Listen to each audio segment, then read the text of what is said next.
Assalamualaikum warahmatullahi wabarakatuh. Perkenalkan, nama saya Fahmi Fauzan SPD. Saya merupakan mahasiswa PPG PAI dalam jabatan tahun 2024 LPTK UIN Alauddin Makassar, sekaligus merupakan guru PAI di SMP Satap 4 Molawe, Kecamatan Molawe, Kabupaten Konawe Utara. Nomor peserta PPG saya adalah 74101900181. Dalam kesempatan kali ini, saya akan menayangkan sebuah video pembelajaran praktek mengajar dengan tema ruksah dalam beribadah. Materi ini terdapat di kelas 7 SMP semester 2. Video ini saya buat pada tanggal 28 Januari tahun 2025. Sebagai salah satu syarat memenuhi komponen pada penilaian uji kinerja PPG PAI dalam jabatan tahun 2024. Saya harapkan kepada Bapak, Ibu, dosen dan penguji memberikan saran dan masukan agar pembelajaran yang saya lakukan ke depannya bisa lebih baik lagi. Sekian, wassalamualaikum warahmatullahi wabarakatuh.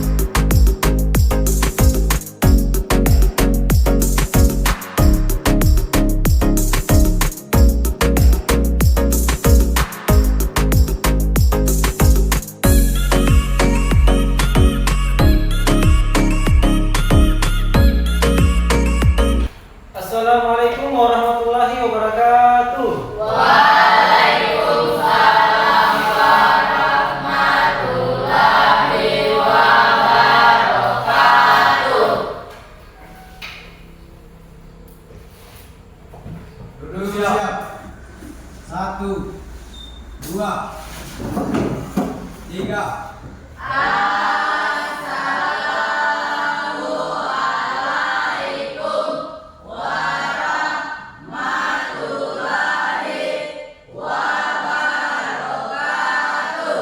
Waalaikumsalam warahmatullahi wabarakatuh. 4.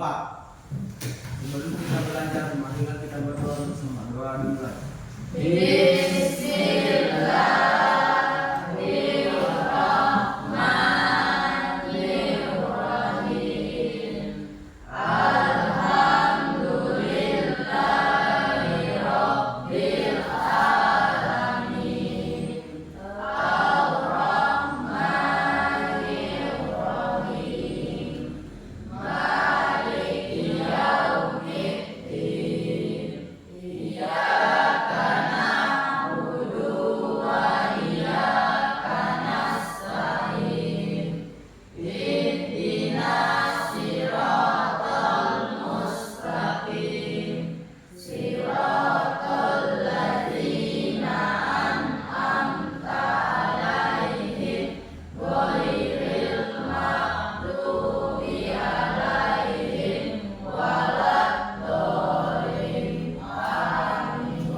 Alhamdulillah Rabbil Alamin, hamdan syakirin, hamdan na'imin, hamdan yuafi ni'mahu wa yukafi mazida. Wassallallahu ala sayyidina Muhammadin wa ala alihi wa ashabihi ajma'in, amma ba'd. Bagaimana kabarnya hari ini anak-anak? Baik. Ya, alhamdulillah. Baiklah, untuk menumbuhkan jiwa nasionalisme kita, marilah kita sama-sama menyanyikan lagu dari Sabang sampai Merauke. Untuk itu satu orang yang memandu ya dari Dirjen. Siapa bisa? Oke, silakan maju ke depan. Ya, semuanya berdiri ya.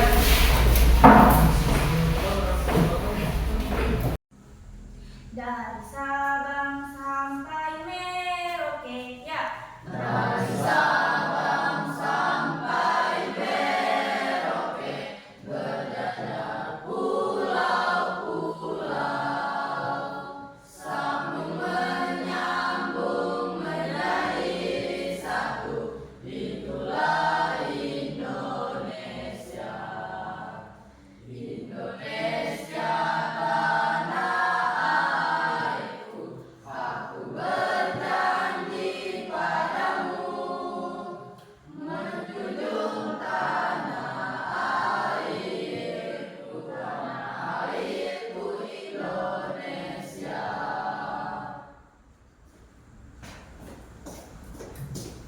Silakan duduk kembali. Ya baiklah, Pak Guru akan mengecek kehadirannya terlebih dahulu ya sebelum kita mulai pembelajaran. Akbar, Hadir Pak Guru. Bayu Setiawan, Hadir. Fahri Saputra, Hadir Pak Guru. Selfie. Hadir. Oke, jadi semuanya hadir semua ya? Ya, selanjutnya mari kita sama-sama membaca surah An-Nas. Ya, silakan. Bismillahirrahmanirrahim. Qul a'udzu birabbin nas, malikin nas, ilahin nas, min syarril waswasil khannas, alladzi yuwaswisu fi sudurin nas, minal jinnati wan nas. Amin. Ya, baiklah, sebelum kita masuk pada materi kita hari ini dan tujuan pembelajaran kita pada pagi hari ini, Pak Guru akan menanyakan pertanyaan pemantik ya. Ya, jadi ada satu orang yang jawab ya.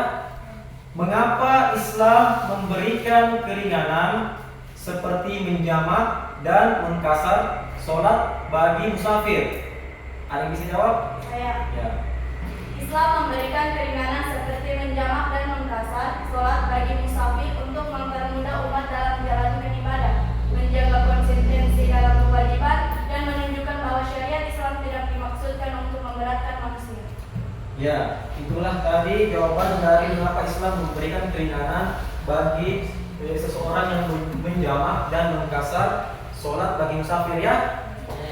Ya, selanjutnya kita akan masuk kepada tujuan pembelajaran kita pada pagi hari ini. Ya, jadi temanya tentang tema kita pembelajaran kita hari ini tentang ruksah dalam beribadah. Jadi ada yang tahu apa itu ruksah? Belum ada ya? Oke, kita lanjut. Selanjutnya adapun tujuan pembelajaran kita yaitu peserta didik mampu menjelaskan konsep ruksah dalam sholat, zakat, dan haji. Ya, sebelum kita jauh lagi melangkah ke materi hari ini, Pak Guru akan mereview tentang materi kita pekan lalu. Jadi masih ada yang ingat materi kita pekan lalu? Materi apa? Menghindari ghibah dan melaksanakan tabayun. Ya, menghindari ghibah dan melaksanakan tabayun. Nah, jadi satu orang ada yang tahu apa yang dimaksud dengan ghibah? Saya. Ya, apa? Ghibah adalah istilah dalam Islam yang berarti membicarakan keburukan atau aib seseorang di belakangnya, yang jika orang tersebut mendengar, ia akan merasa tersakiti atau tidak menyukainya, meskipun apa yang dikatakan itu benar. Ya, itu merupakan pengertian dari ghibah ya. Kemudian pertanyaan selanjutnya, bagaimana cara penerapan tabayun dalam kehidupan sehari-hari? Bagaimana cara penerapannya? 1. Meneliti kebenaran informasi sebelum membagikan. 2. Memastikan fakta dengan bertanya kepada sumber yang terpercaya. Yang ketiga, tidak mudah terprovokasi. Yang terakhir, menghindari penyebaran hoaks dan fitnah. Oke, jadi kalian masih ingat ya tentang materi kita pekan lalu ya? Ya, selanjutnya ya, jadi materi kita hari ini tentang ruksah dalam beribadah ya. Nah, adapun pendahuluannya, dalam kehidupan sehari-hari umat Islam sering dihadapkan berbagai situasi ataupun kondisi yang dapat memengaruhi kemampuan mereka dalam menjalankan kewajiban ibadah.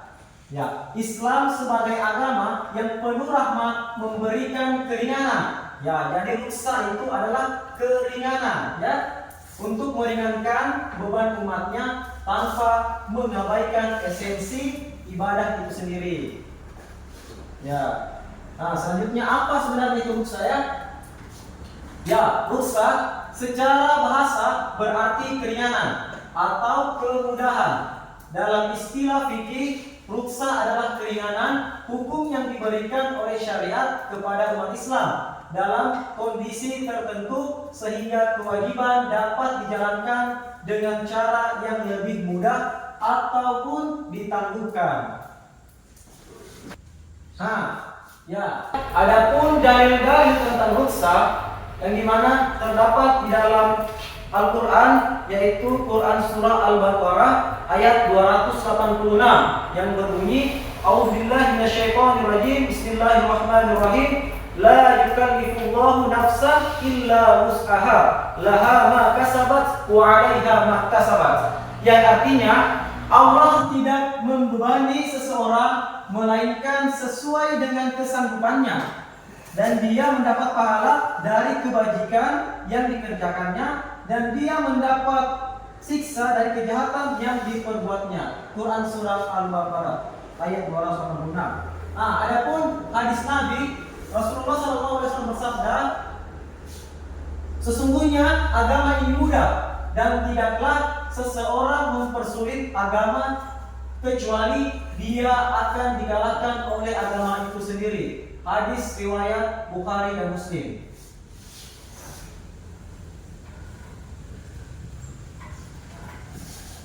Ya, selanjutnya macam-macam ruksa. Ya, ruksa dalam sholat, yaitu seperti jamak dan qasar sholat. Diperbolehkan bagi musafir yang menjamak atau menggabungkan, dan mengkasar atau memendekkan sholat, seperti sholat zuhur dan asar menjadi 2 rakaat. Ya, kemudian tayamum. Ketika tidak ada air atau tidak memungkinkan menggunakan air, seseorang boleh bertayamum sebagai pengganti wudu. Sholat dengan 2 atau isyarat. Orang yang sakit diperbolehkan sholat dengan duduk atau berbaring sesuai dengan kemampuan. Ya, adapun tujuan ruksa, yaitu Allah Subhanahu wa taala memberikan ruksa dalam ibadah, pastilah memiliki tujuan. Nah, adapun tujuan dari ruksa antara lain, yang pertama, menghilangkan kesukaran atau kesulitan dalam beribadah. Yang kedua, tetap dapat menunaikan ibadah sehingga terbentuk ketaatan kepada Allah Subhanahu wa taala. Dan yang ketiga, terjaganya jiwa dan harta sebagai bentuk perlindungan dari Allah Subhanahu wa taala. Dan yang terakhir, memberikan pilihan dalam melaksanakan ibadah sesuai dengan kondisi yang sedang dialami. Ya, ruksah dalam zakat dan haji. Ya, zakat diberikan kelonggaran waktu pembayaran bagi yang sedang menghadapi kesulitan ekonomi. Nah, untuk haji, ruksahnya itu haji hanya diwajibkan bagi yang mampu secara fisik, finansial, dan keamanan. Ya, itu adalah ruksa dalam zakat dan haji. Selanjutnya, syarat-syarat diberlakukannya ruksa. Ada kebutuhan atau darurat yang nyata. Keringanan hanya berlaku selama kondisi tersebut masih ada, tidak digunakan untuk mengabaikan kewajiban syariat secara sengaja.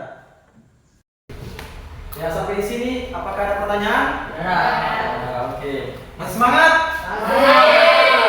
Oke, sebelum kita membentuk kelompok, ya, kemudian menonton sebuah video, ya, kita angka baiknya kita ice breaking dulu, ya. Ya, jadi ice breaking-nya itu kita akan lakukan tepuk semangat, ya. Untuk itu semuanya berdiri dulu. Ya, 1, 2, 3, tepuk semangat.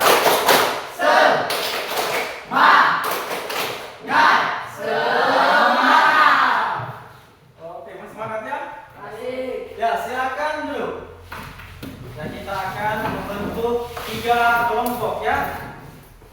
Kelompok 1 dari sini, ya. Kemudian kelompok 2, kelompok 3. Ya, silakan membentuk kelompoknya.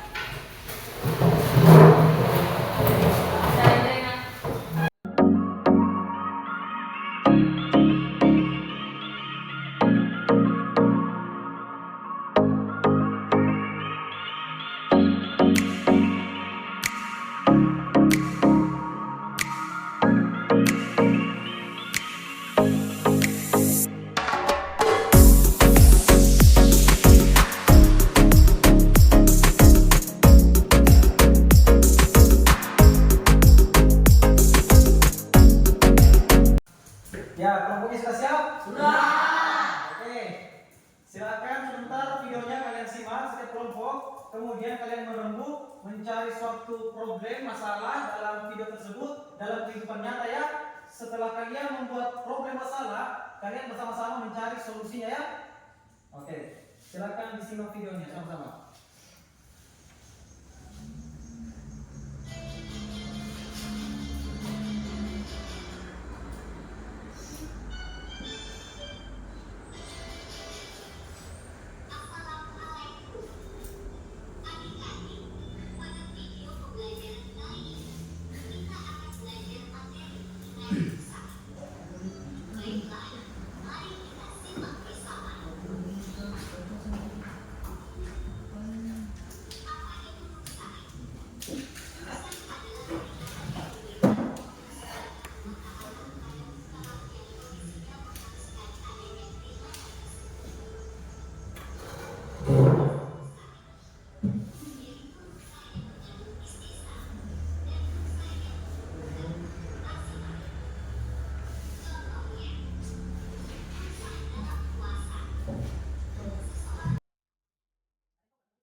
Sebentar dulu ini.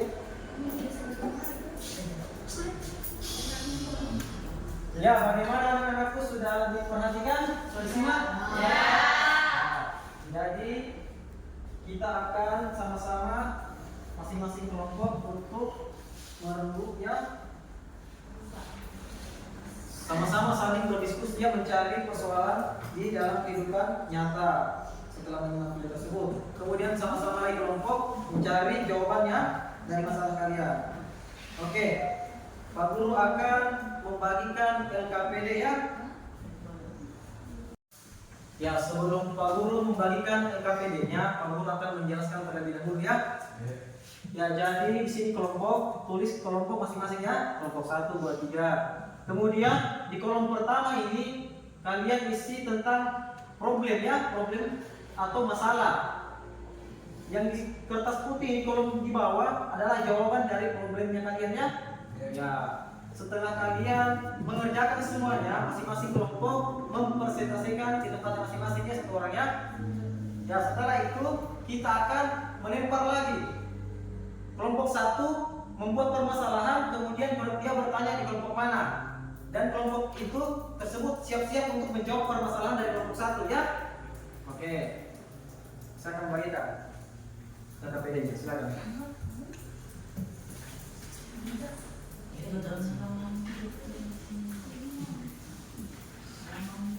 Ya, silakan mencari jawaban atau permasalahan itu bisa lewat buku paket atau lewat Google ya HP. Silakan dikerjakan. Silakan berdiskusi.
Ya, apakah sudah selesai semua? Oke, Pak Guru mengharapkan masing-masing kelompok untuk mempresentasikan hasil diskusinya. Ya, baiklah, untuk kelompok pertama silakan mempresentasikan. Berdiri. Kami dari kelompok 1 akan mempresentasikan hasil diskusi kelompok kami. 1. Sebagian orang kurang memahami kondisi darurat atau keputusan yang memungkinkan seseorang mengambil keputusan sehingga mereka cenderung menggunakan keputusan tanpa alasan yang benar. Kondisi darurat dalam Islam adalah situasi yang mengancam keselamatan jiwa, kesehatan, atau keberlangsungan hidup. Penggunaan ruksa harus sesuai dengan syarat-syarat yang telah ditetapkan ulama seperti 1. Darurat harus benar-benar terjadi, bukan sekedar dugaan. 2. Ruksa hanya digunakan sebatas memenuhi kebutuhan darurat tersebut. 3. Tidak ada alternatif lain yang lebih ringan. Pendekatan pada edukasi yang dan pemahaman syariat adalah solusi agar ruksa tidak disalahgunakan. Oke, beri aplaus kepada kelompok 1. Ya, selanjutnya kelompok kedua. Silakan mempresentasikan hasil diskusinya. Silakan berdiri. Assalamualaikum warahmatullahi wabarakatuh. Waalaikumsalam. Kami dari kelompok 2. Problem ketidaktahuan tentang jenis-jenis ruksia masalah. Banyak umat Islam tidak mengetahui adanya berbagai bentuk ruksia dalam ibadah seperti aksyah, sholat, tayammum, atau keringanan puasa. Akibatnya mereka tetap berusaha menjalankan ibadah secara normal meski dalam kondisi sulit. Jawabannya, solusinya adalah memberikan pemahaman tentang jenis-jenis ruksia yang diatur dalam Islam. Hal ini bisa dilakukan melalui yang pertama, pengajian rutin. Yang kedua, buku panduan ibadah yang mudah dipahami. Yang ketiga, pemanfaatan media digital seperti ceramah, daring, dan artikel edukatif. Dengan pengetahuan yang memadai, umat Islam dapat memanfaatkan ruksia sesuai dengan ketentuan syariat. Terima kasih. Oke, beri aplaus. Ya, baiklah, selanjutnya kelompok 3 untuk mempresentasikan hasil diskusinya. Silakan. Kami dari kelompok 3 untuk mempresentasikan hasil kerja kelompok kami. Ada sebagian orang yang sengaja menyalahgunakan ruksa untuk mempermudah dirinya sendiri tanpa alasan syar'i. Misalnya, menjamak sholat meskipun tidak sedang dalam perjalanan atau tidak dalam kesulitan. Jelaskan. Ruksa adalah keringanan yang diberikan untuk meringankan beban, bukan untuk dimanfaatkan seenaknya. Penting untuk 1. Menanamkan pemahaman tentang konsep takwa dan amanah dalam beribadah. 2. Menekankan bahwa ruksa hanya berlaku bagi mereka yang memenuhi syarat. 3. Memberikan nasihat secara bijaksana kepada mereka yang menyalahgunakannya dengan menggunakan dalil-dalil ruksa.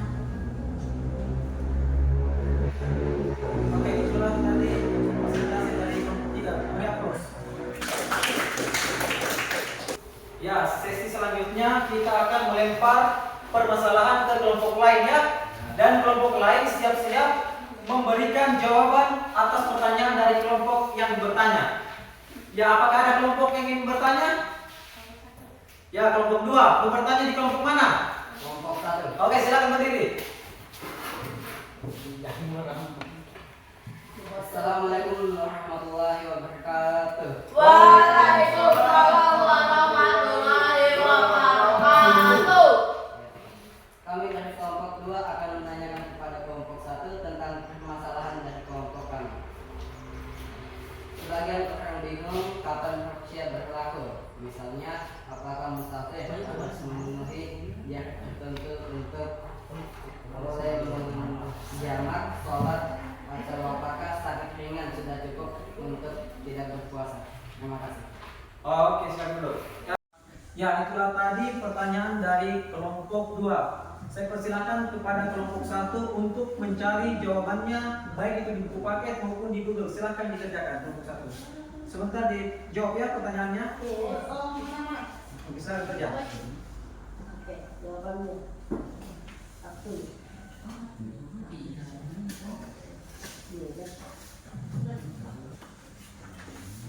Selesai. Ya sudah? Ya. Oke. Saya persilakan kepada kelompok 1 untuk mempresentasikan hasilnya. Kami dari kelompok 1 akan menjawab pertanyaan dari kelompok 2. 1. Ruksa untuk musafir.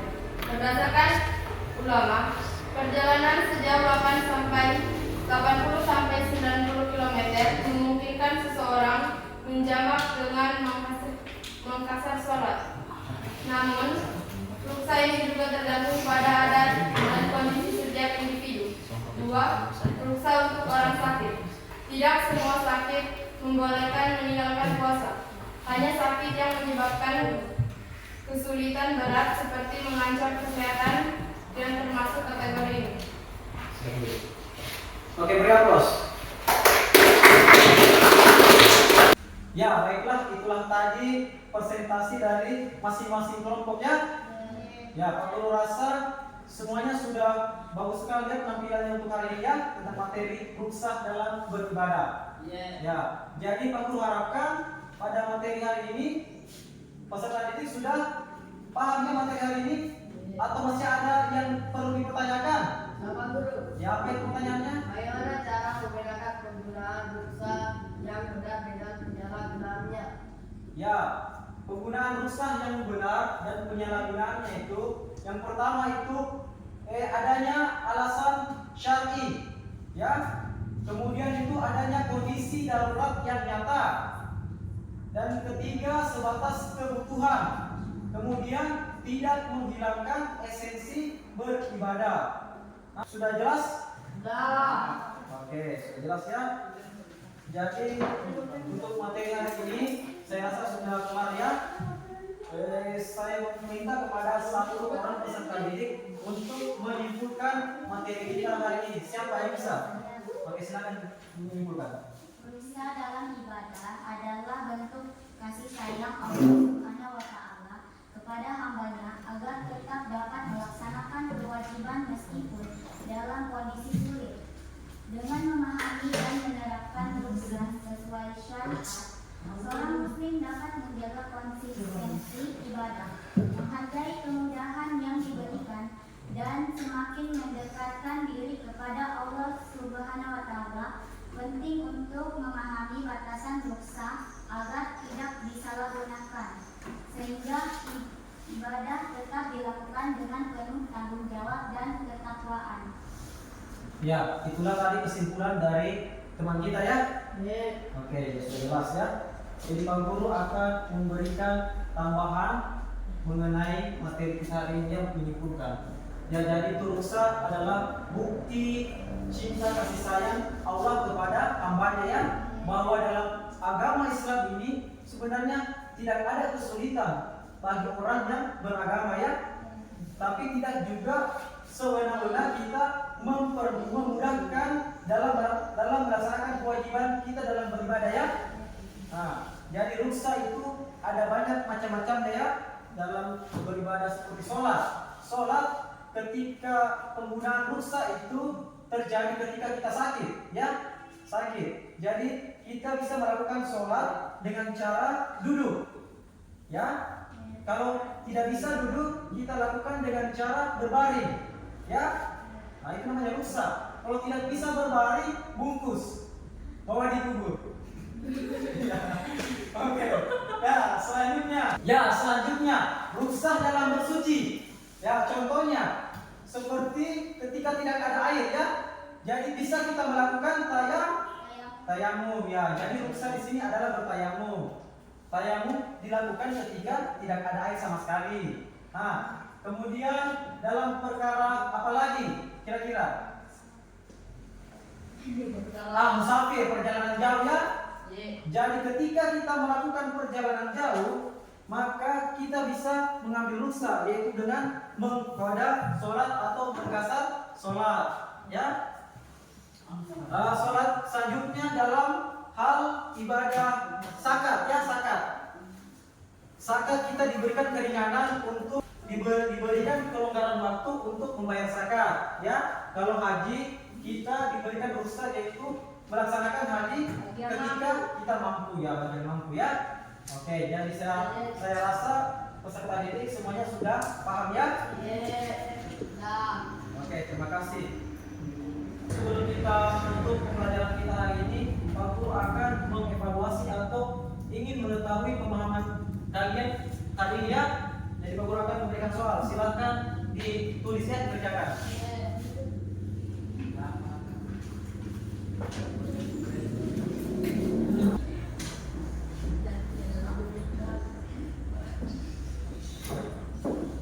Ya, silakan dikerjakan.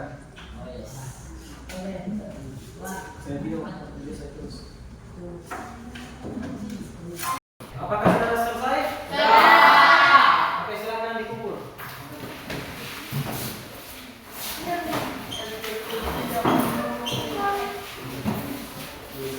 Ya, jadi anak-anak, minggu depan kita akan masuk pada materi perkembangan ilmu pengetahuan pada masa Daulah Bani Umayyah di Andalusia.